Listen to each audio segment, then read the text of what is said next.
and penned by none other than Felix Frankfurter.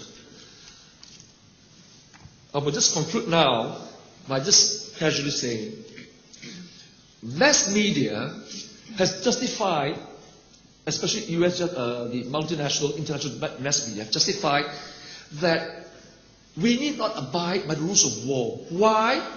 They say because, in Afghanistan, in Pakistan, the people who are fighting us, they all wear black turbans. The Taliban wear black turbans. They don't have uniform. Therefore, they are not army or soldiers recognized within the Geneva Convention as combatants. Pause.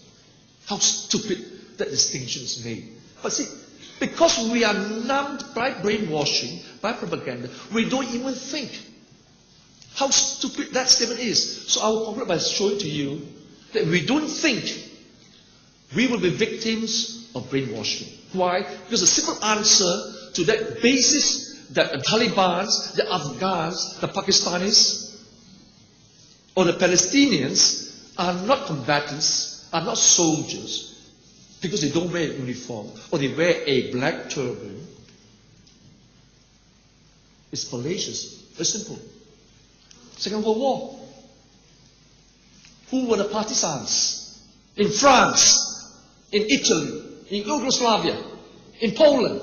They didn't wear uniforms, but they were partisans. They resisted occupation, they resisted aggression, and after the war, they demanded justice. Yet the people of Afghanistan, of Pakistan, of Palestine, who have no uniform, because they're not army, they're ordinary people, oppressed. And when they throw stones or defend themselves, they are enemy combatants. How ridiculous. And I hope in my concluding remarks that with these initial points in my introductory remarks, you will exercise your mind in the course of these proceedings when you hear the testimony of the witnesses. How evil is this oppression? How evil is war? And how evil is torture as the method of oppression, as a method to impose a will of one power over another. Mr. Chairman, I thank you for your indulgence and your patience, and I will now sit down and let my colleagues do their job to introduce the witness. Thank you. Thank you, Matthias. Can we now begin with the first witness? Yes. May it please the honourable members of this commission, we call upon our first witness, Mr. Mozambique.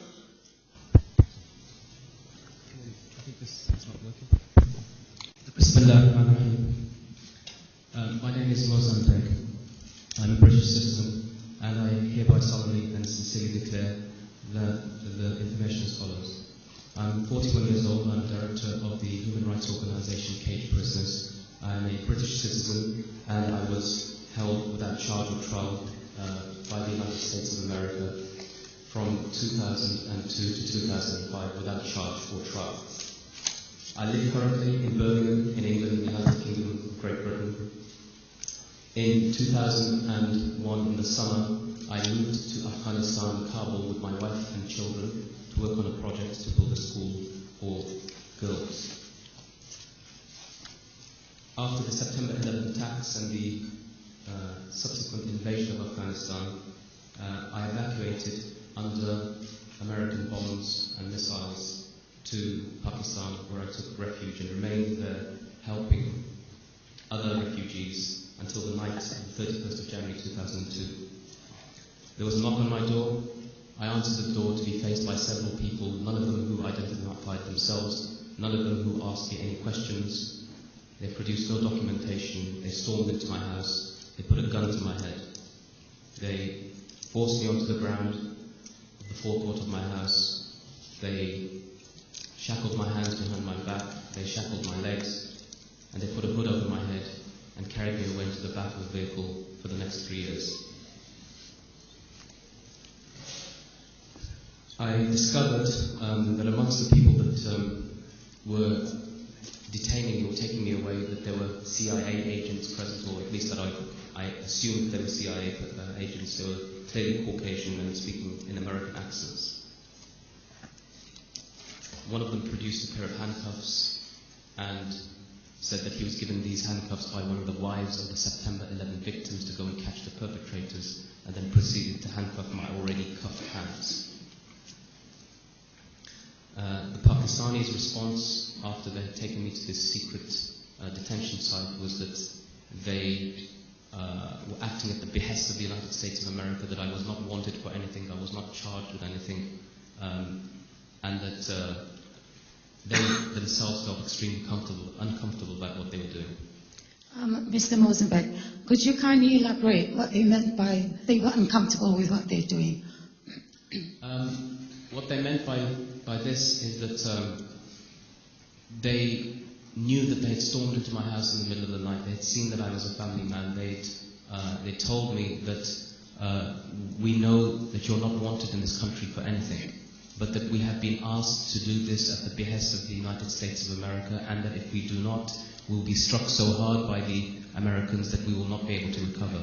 And so they were apologetic to the point of saying, apologizing, to the point of actually saying, I'm sorry.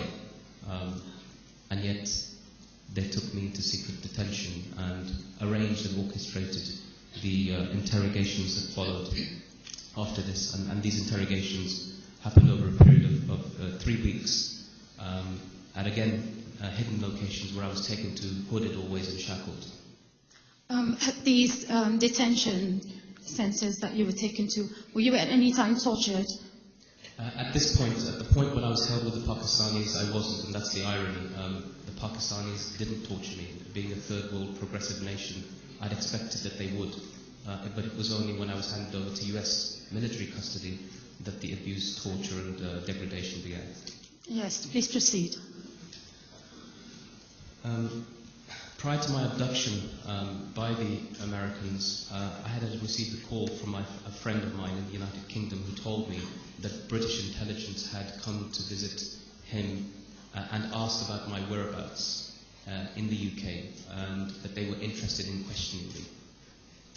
And I told him at the time, this was before my abduction, that please give them my telephone number and here is my address. And if they want to see me, they're welcome. He told me also that one of these intelligence officers would be coming to Pakistan, and so I was expecting it. But I wasn't expecting to be abducted. I was only expecting a phone call.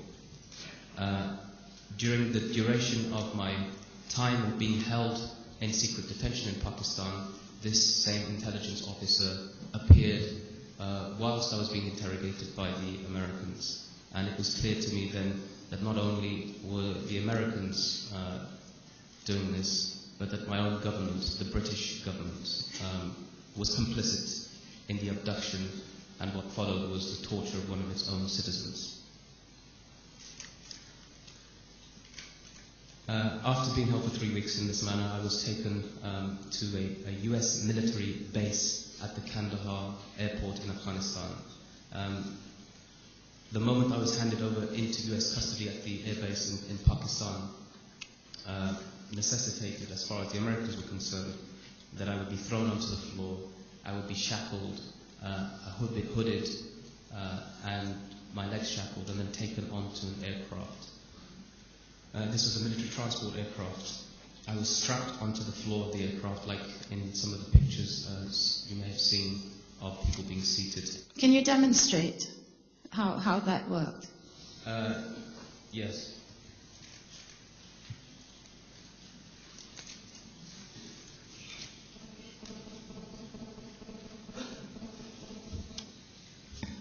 In that manner, I had a strap put over my legs, a strap put over my ankles, my head was hooded, and somebody an American soldier came and put a knife to my neck and said, if you speak, I'll slit your throat.